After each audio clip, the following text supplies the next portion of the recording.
What's going on, everyone? Sean from All Things EV here. We are live with the Gali and Sean show.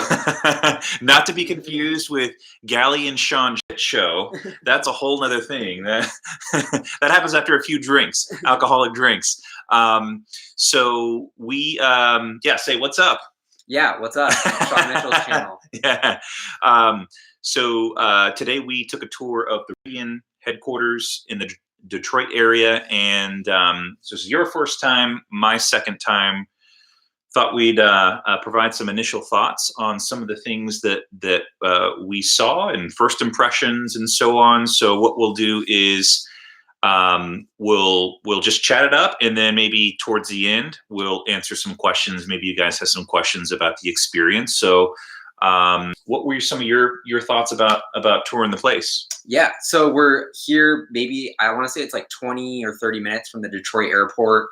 We drove to the Rivian place, which was, first thing I noticed was much bigger than I was expecting. Like huge building, huge parking lot, hundreds of cars. And then you walk in, like I think it's sort of like the design center, also sort of like corporate HQ. But just sort of had like this really modern, awesome startup feel, really exciting. I mean, I wish we could have, like, we weren't allowed to film anything, obviously, but like there was just so much cool stuff going on. Yeah. Like exciting vibes, I would say was the takeaway. Like exciting, cool technology being built, cool products being built, smart, energetic, positive people. Yeah, we were able to keep our phones, but they made us put tape over the cameras. Yeah, that's true. To protect. And we still have the Rivian. I left this on for live stream. Nice. I think the design of the actual headquarters in the building, it's very unassuming from the exterior. In fact, when I saw it for the very first time over a year ago now, there was no Rivian sign on the exterior. They were still in stealth mode. So even more, it was like, wow, you walk into the building, it's like, whoa, this is really cool. Yeah, it's a very modern, clean design. That's the compliments of Larry, their head of creative, and I think that they just did a phenomenal job. You've got a very sprawling layout, sort of warehousey style, but updated on the interior with drywall and design and plants, and they had some cargo boxes, steel cargo boxes. It was like Brooklyn-y kind of. Right, yeah, like on the in the inside. A lot of natural light coming in because they had windows up at the very top. Nice. But this was your first time, sort of. I guess my first time as well. Like actually sitting in the vehicle. We get to sit. Yeah. We get to sit in the R1S, the SUV, the R1S. Talk about some of your first impressions of just looking at the vehicle up close and personal, whether that's the exterior or the interior. Yeah, I mean, it's beautiful in person, I will say. It was like the green, kind of forest green color SUV. Of course, like classic Rivian, had like the kayak on top because, you know, it's all about functional. I'd say my biggest takeaway is like the interior is they really make it luxury. Like it's sort of like, I want to say the pickup truck had some quilting, but this one didn't. But it's sort of like they were using vegan leather, but it's sort of a special kind that really felt luxurious and premium. They have the big touch screen, sort of like a really cool but like well-designed smooth wood panel.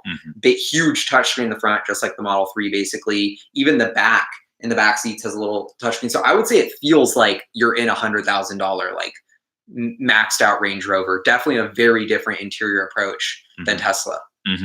Yeah, and they will have different options. Like they'll have more of a Spartan option, and then you pay more, you're going to get a nicer interior of the car. But at Alcantara headliner, so some of the sort of subtle touches, the floor mats were this sort of maybe like plasticky nylon thread mats that the head designer there, Jeff, said that you can just take them out and you can hose them down and clean them off.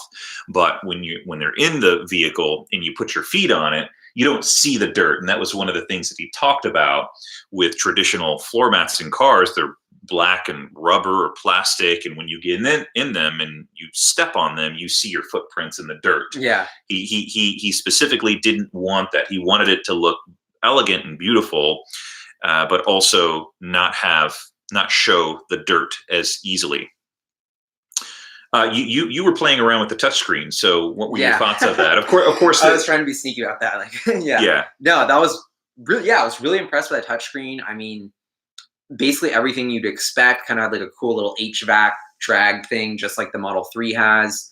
And I guess a bigger takeaway from it, like you were saying, the floor mats, just like the thoughtfulness of every little piece of the design is really impressive, and they really know their customer. That's kind of my biggest takeaway from Rivian, where a lot of other, EV startups, like they're building this car that I'm like, who's buying this? Like, what is this? Like they don't know their customer. Rivian is like, we're the adventure people. Like they had like this mood board of pictures, and Sean Mitchell was actually on the mood board, which is funny, of like, people that represent the brand. They even had a little part of other brands these people like. And then, they're talking about the car. They're like, you want it to look clean, but be rugged because you're going outdoors. Like, I don't know, just a level of thoughtfulness and detail into the design and interior, everything. I was really, really impressed.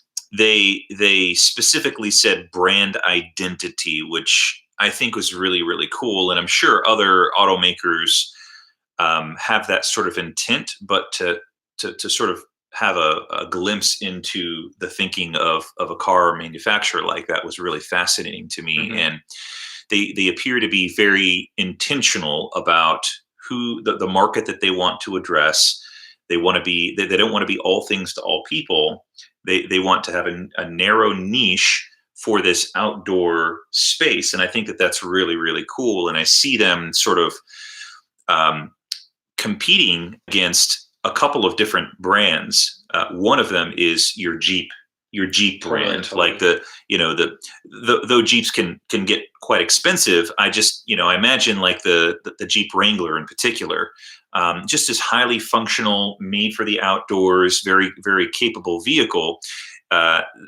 This R1S reminds me a lot of that, but as you talked about before, the interior materials that were used and the thought behind them reminds me a lot of like a luxury Land Rover, SUV. And so I really liked, one of the takeaways from this particular tour was just the intent behind every single thing, the thought behind, the materials, the brand identity, all the way to like the, on the inside of the doors, they had zippers, right? Because he talked about how you have this cubby space in the door where you can put things, but with traditional cars, it's really hard to clean. It's hard to get in there, and so they created a zipper to be able to make it easier to get into that little cubby hole to clean out and vacuum and so on.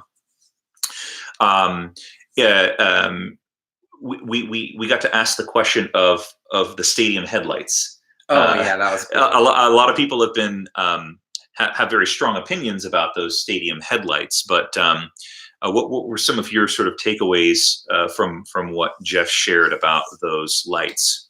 Yeah, really. I mean, he had like one quote that really stuck with me, which was like, when you're doing design, you don't want it like if nobody hates it and nobody loves it, like you're just in the middle, and like you kind of created this product that no one loves. So you want the design to like elicit a big reaction or a powerful emotional reaction in people. And that's what the headlights do, And he was like, so a lot of the car is kind of basic or traditional, I guess, but this is the part where they're pushing the design and it's new and it's different. And some people like it, some people don't like it. But I thought that like the way they thought about it of like, we want to do something unique. We want to be bold. We know some people won't like it, but that's how you make things that other people love.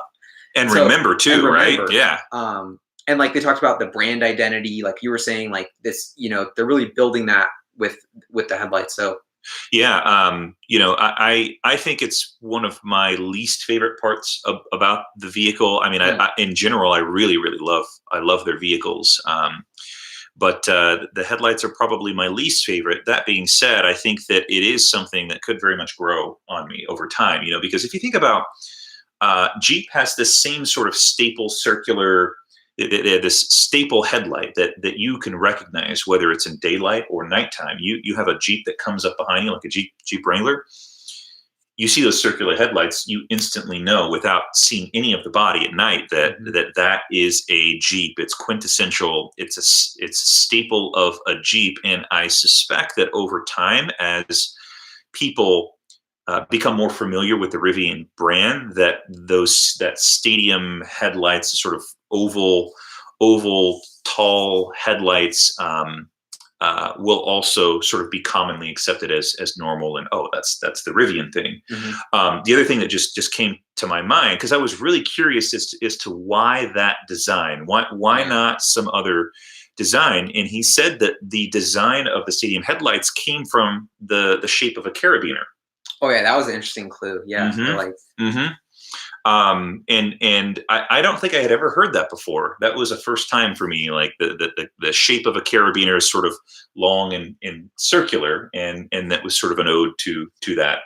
Their outdoorsy-ness. Mm-hmm. And I thought it was, I don't know if we mentioned this, but the guy who we were speaking with, who was previously working at Jeep, who is now designing for Rivian. Yeah, Jeff. Jeff. So that was, so I think we keep mentioning Jeep, and it's like, that was the other thing I took away, and that you've mentioned, Sean, was that these Rivians hired a lot of auto industry people. Yeah. And so that was very clear. And like, we saw the clay model of the car, which I'd never seen in person, but like you see in ads and stuff. And like, that was really, really cool and fascinating to watch about how they're molding the clay and, what goes in sort of behind the scenes to actually come up with the design.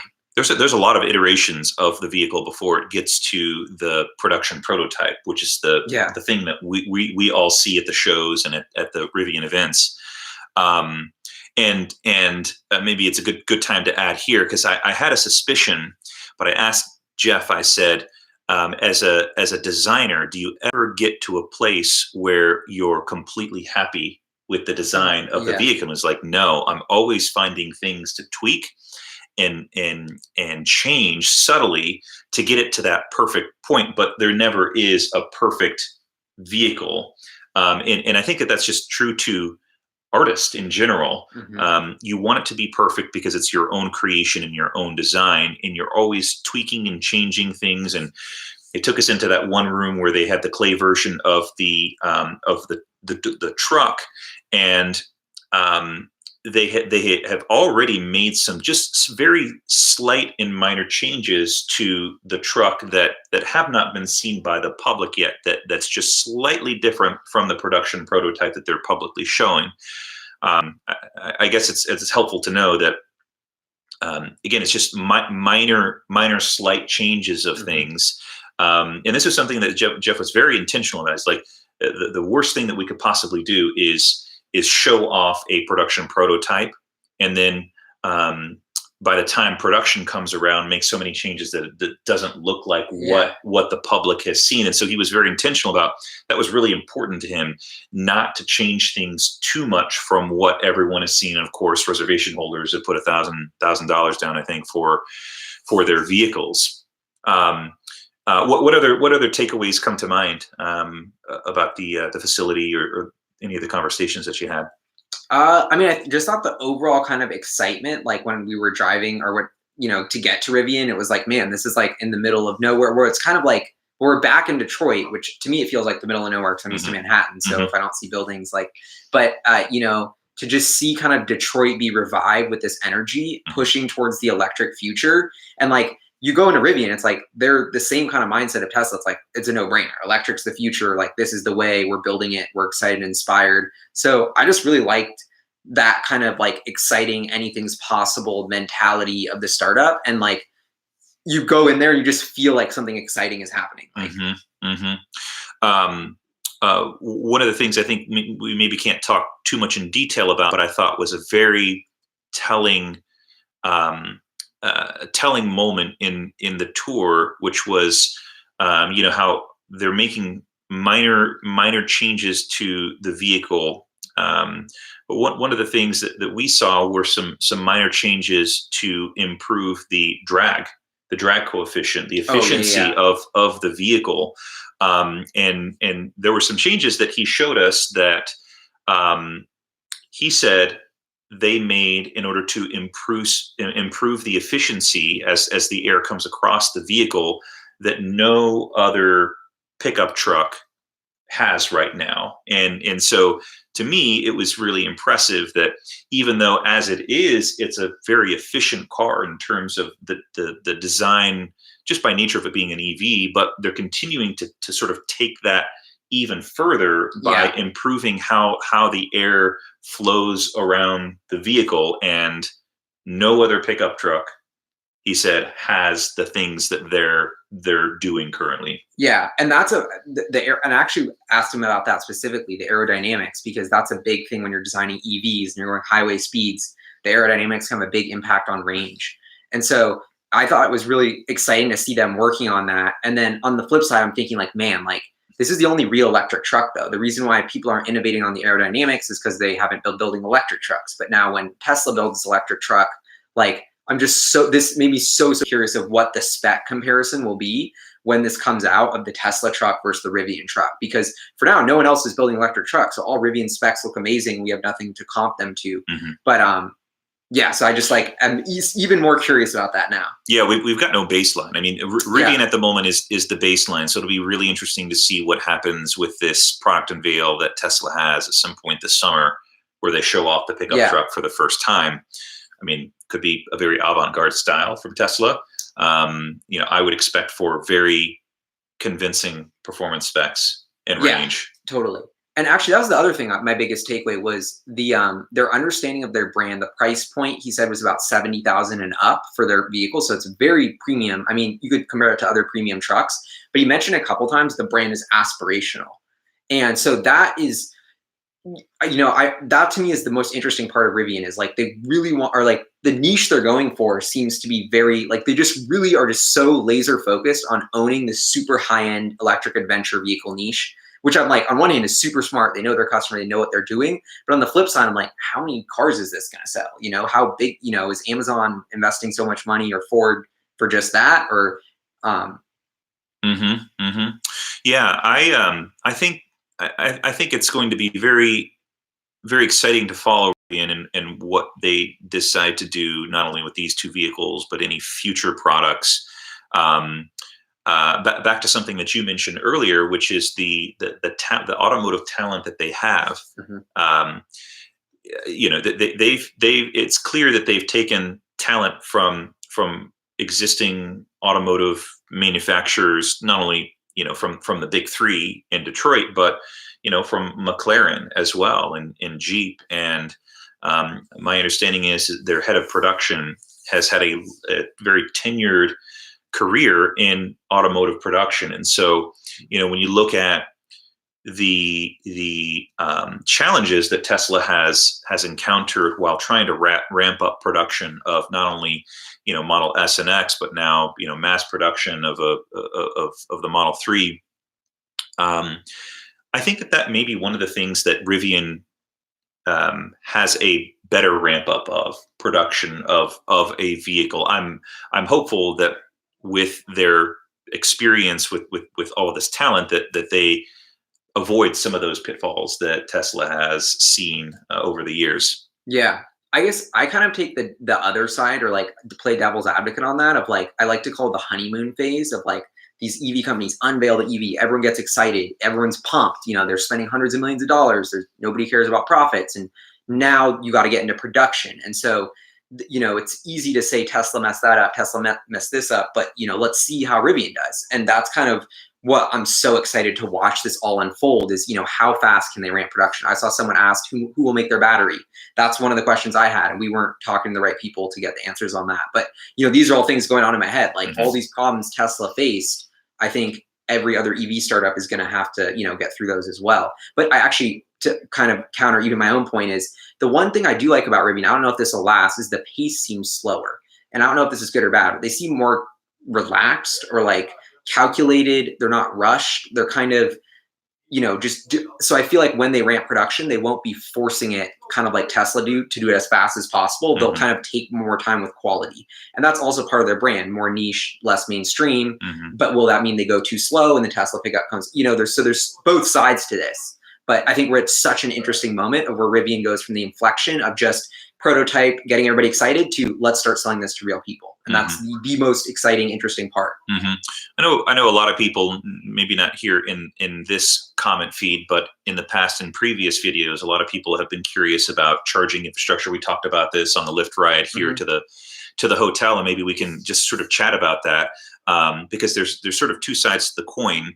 A lot of Tesla supporters, Tesla owners are like, I'm not buying any car unless it has its own, fast charging infrastructure. Yeah, supercharger. Sure. But it's clear that Rivian is going a different direction, or it appears to be that they're going a different direction because they're using CCS charging standard for their vehicles, which means that it's not their own proprietary stuff. It's out there and available, and it appears to be that is what most EVs are using today.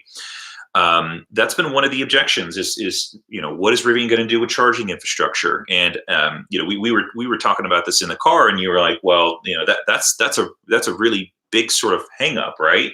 But it may be that by the time these vehicles go to production, the CCS fast charging network will be far greater than what it is today, of course. So in 2 years, it may be a non-issue. It may be that infrastructure is as dense. That fast charging network is as dense for CCS as it is for Tesla.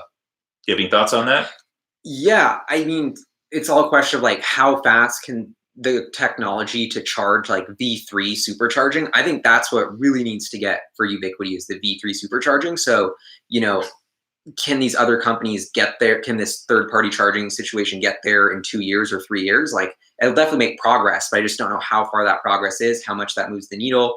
But I also think Rivian, like what you're saying, they have so much time, especially if you assume that, like, I don't know, I just kind of look at this realistically. I'm like, the first 10,000, 20,000, 30,000 Rivians they sell for the first couple of years going to really rich people who don't really care and probably have other cars. They're not crossing that chasm like Tesla is into the mainstream where people are like, where am I going to get this service? Where am I going to charge? Like, this is my only, it's the most money I've ever spent on anything times 10. So I think Rivian is kind of like, and they're being smart about it. They're going to wait and see and kind of ease into that infrastructure. Like, they're not committing to building a charging network yet. I don't think I've seen them talk too much about service infrastructure yet, but I think, there's just too early for them to have decided, I guess. I think Rivian's in a far better place now than what Tesla was early on when they first started producing the Model S, because Tesla was the same way. In fact, it was more remote and primitive. There was no fast charging now. Literally no Tesla fast charging. Themselves. Exactly. Totally. And that's, I think, one of the things that makes me hopeful for the timing of them starting to produce their R1T and R1S is this CCS fast charging network. There's a lot of companies that are chipping away at contributing towards this network. Instead of one company, Tesla is making their own charging network, whereas Rivian's going to be able to ride the crest of multiple companies investing private dollars into building out this infrastructure. So you're not only do they have time on their side, but they also have multiple companies investing probably hundreds of millions of dollars to accelerate that density of charging network. So I'm trying to think if there's any other things that were interesting takeaways. I guess also mention, I believe this is mentioned publicly, so I feel comfortable bringing this up on video. Because I think RJ mentioned this when I interviewed him in Aspen. They also, in addition to using third-party charging networks, they've talked about building their own Rivian branded charging stalls or networks in those remote places where some of these other private companies are not going to be investing. So where you'd want to charge your electric adventure vehicle. I mean, if you take it up into the mountains or into Yosemite or whatever, those other companies maybe they'll be there if there's a lot of tourists and stuff, but they're already thinking about how to address that problem. So overall, very happy with the experience and pleased with as someone who looks at the financial strength of companies, especially innovative companies like electric vehicle companies and manufacturers. What do you say? Like, how do you weigh, based on what you've seen today, how do you weigh the strength and health of Rivian? I mean, I think Rivian is, and this has kind of been my impression since we did their unveiling, like, I think they're the only company, when I think of serious pure EV companies, Tesla, and I thought nobody else was close, but now I see Rivian Like, I don't think they're totally different niches, but Rivian's like one of the very few people I take seriously. NIO, I also take them. I know a lot of people are like, oh, their stock's down, but NIO's, producing cars, they're generating hundreds of million revenue. So I think just really they're the real deal, and I just think also it's really inspiring, the electric vehicle space. This is a validation. I mean, if you think about Elon and Tesla's founding team, this is what they wanted to accelerate the transition. And now we're in Detroit and there's this multi-billion-dollar company that's state of the art that's racing towards this future as well. So I think it's good for the entire EV sector. I think they're incredibly well funded. I mean, you can just feel it when you go there, but Amazon's putting in 700 million, Ford's putting in 500 million, that shows how good Rivian is. That shows how big the opportunity Tesla is tackling is. That shows, I think, the scope of the disruption in the transport space and who's winning. It's going to be these companies like Tesla and Rivian. And I just kind of cemented that for me. And even more like, man, like we're driving past the Chrysler building on the way here. And it's like, it's so cemented that EVs are the future that it's like a foregone conclusion. I think a lot of people don't realize that, but that's really my big takeaway is like EVs, foregone conclusion. This would be a good question to sort of ask and a good sort of exercise for people to sort of listen into. What do you think, in your opinion, was appealing to Amazon and Ford that they would want to invest, over $1 billion collectively into Rivian? What do you think that they see in Rivian? Yeah, that's a really good question. I think part of it is like the it factor, the timing of like RJ had been working on this for 10 years. The Model 3 is putting up the numbers. Tesla's kind of validating it. So I think a lot of these car companies were sort of like sitting on the sidelines waiting.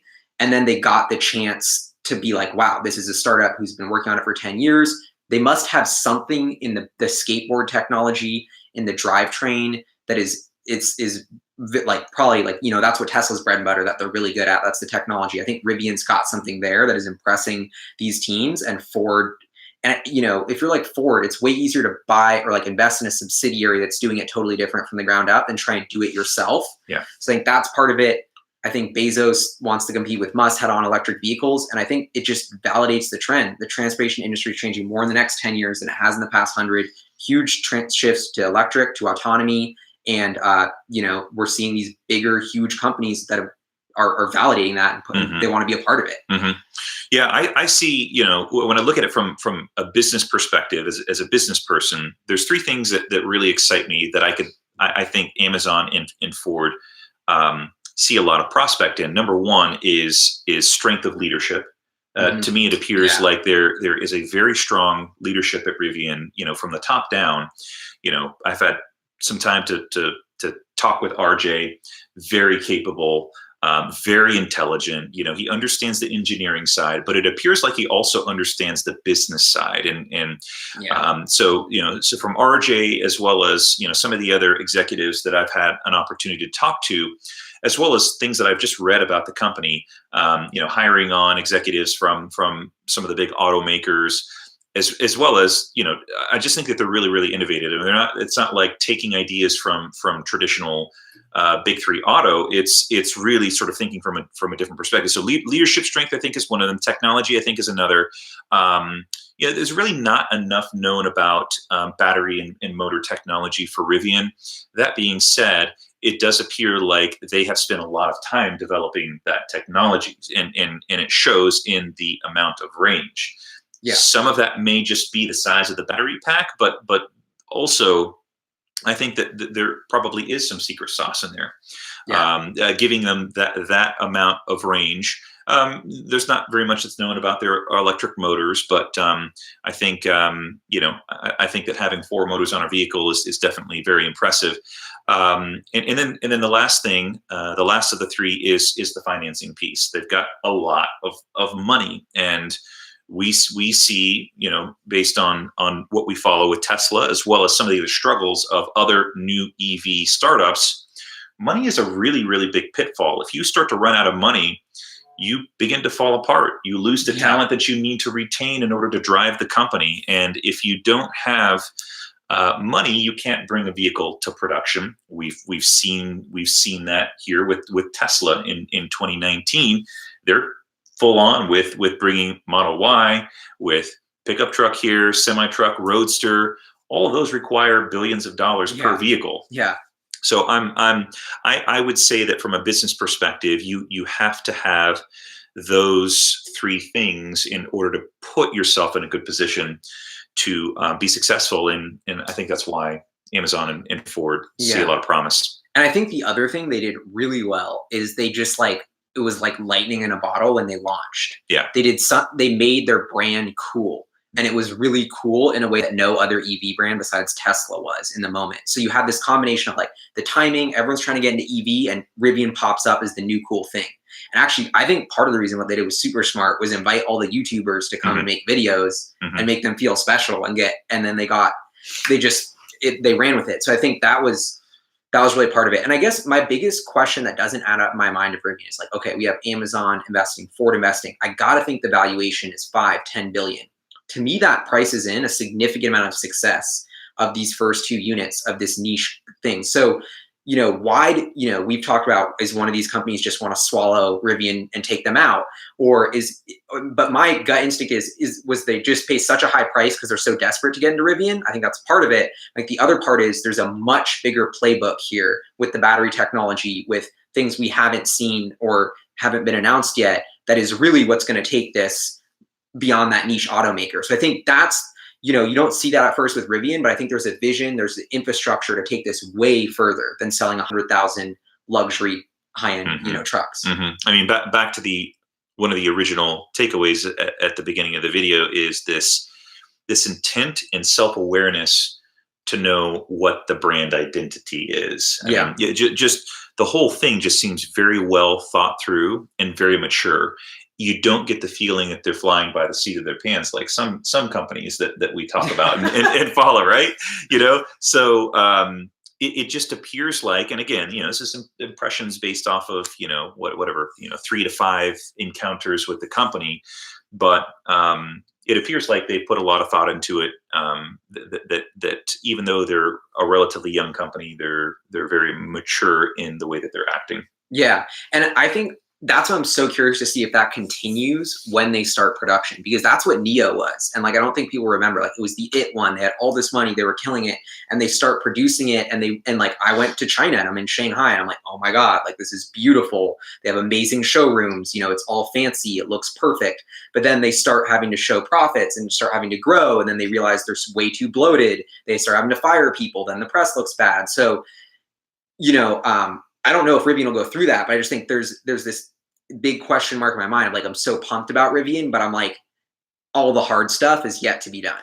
So, but on the flip side, the one thing I didn't mention, which you brought, the strong management team, that's, owner, operator, founder is like one of my groundwork. Like if I want to invest in Rivian, this is why I would actually put my capital in Rivian. 5 billion, 10 billion, you might have to sell me a little more, but 5 billion I would, because I think RJ, like you have a guy who's been working on this for 10 years, like wicked smart, young, entering his business prime. We're meeting everyone there is young, smart, passionate. They just have that vision. So I think that's part of the it factor of why I kind of take Rivian a little more seriously. Yeah, I think, and this is a question that I asked that maybe like the common person who doesn't have the opportunity to see this at the ground level wouldn't understand. But I think this is a question that I asked while I was there is, does RJ like to have his hands in the development and the design of the vehicles? And the person that we were speaking with was like, oh, absolutely. When he's here, he's sort of adding his constructive criticism and, how he thinks it should look and should work. And, so it's not like he's so busy or, disinterested in the vehicles that he's not involved in the process, but he's actively involved when he is at the office and having a direct hand in shaping it. So that's reassuring to me as someone looking at the company, seeing the leader actively involved. Yeah. I mean, the scope of the endeavor of what they pulled off is incredible. I mean, they haven't sold a single thing and they're worth billions, and they've managed to get this far with a product that didn't never existed before, but now they're selling and all these people want to buy it. Like, it's pretty impressive, I think. Yeah, the execution is quite great. I was at their event on Saturday where they invited reservation holders to come experience it, and they did the whole interview and announcement about the the second life batteries for battery storage. But I just every encounter that I've had with Rivian tells me that it's very well executed. Again, back to the intent and the self-awareness about brand identity and who they want to target and reach. Okay, cool. So let's go ahead and wrap up. But I want to tease something for tomorrow. We're going to try and do another video about another project we've been working on. I've been seeing the comments on Twitter. This is one of the things that we have planned for this trip to Detroit, but we've also got something else that's going to be really spectacular. And I think we'll build on this conversation here. So we can expect maybe a live stream of the conversation after our project for tomorrow. Yeah, talking about the takeaways and the things that we've learned from our experience tomorrow. This is just the first half, I would say. So, and I also want to say thank you, Sean, for setting this up, and huge shout out to Rivian for just being awesome and like letting us check it out and poke around. Because, like, I feel honored that we can, and that's why I'm so pumped. Like, I want to share and tell everything. I wish everybody could have saw, or seen what we just did the tour with us. Yeah, absolutely. So if you're not subscribed to Gali's Hyperchange YouTube channel, go subscribe to that. We will do another live stream tomorrow on his channel talking about some of the takeaways from our project for tomorrow. And I guarantee you're not going to want to miss it. It's going to be extremely unique. And as I teased out yesterday on Twitter, there will be no other content like this online. It will be such a unique perspective on the electric vehicle industry that you won't want to miss. So stay tuned. Good. It's a good amazing pitch. I'm hooked. Right? Yeah, you're going to watch, right? Sign me up. Cool. So thanks for tuning in, everyone, and have a wonderful evening. Peace. Peace.